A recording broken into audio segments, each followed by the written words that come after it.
Svi znamo koliko snovi umiju da budu čudni i kompleksni, ali opet mnogi ne znaju neke od bitnih činjenica od snovima. Kad ovo čujete, uvidjet ćete koliko je čudan svijet snova, pa hajde da počnemo.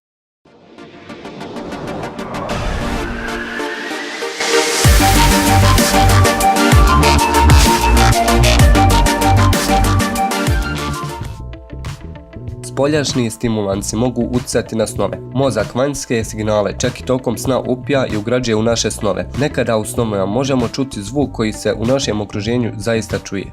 Negativne emocije su češće u snovima. Najčešće emocije koje se javljaju tokom sna je anksioznost. Negativne emocije su i inače češće od pozitivnih. Ne sanjaju svi u boji. Oko 12% ljudi sanjaju crno-bijele snove, ostali sanjaju snove u boji.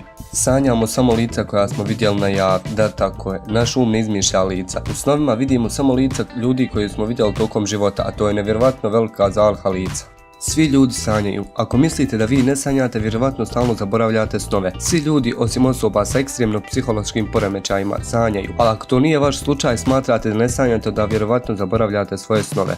Slijepi ljudi sanjaju, ali drugačiji. Ljudi koji su oslijepili nakon rođenja također mogu da vide slike u svojim snovima, dok oni koji su rođeni slijepi sanjaju također žive snove koji uključuju druga čula, zvuk, miris, dodire i emocije. Ljudi zaboravljaju 90% svojih snova. Da, samo 5 minuta nakon buđenja zaboravili ste već polovinu svog sna. U roku od 10 minuta zaboravljeno je 90% sna. Tijelo je paralizovano tokom REM faze sna. Tokom REM faze tijelo je paralizovano da bi se spriječilo pokret na koje snimanje postiče i da ne bismo kretali nesvjesno toga. I životinje sanjaju, da tako je. Istraživanja koja su vršene na mnogim životinjama otkrila su da su tokom njihovog sna pojavljuju isti moždani talas kao prilikom snijevanja čovjeka.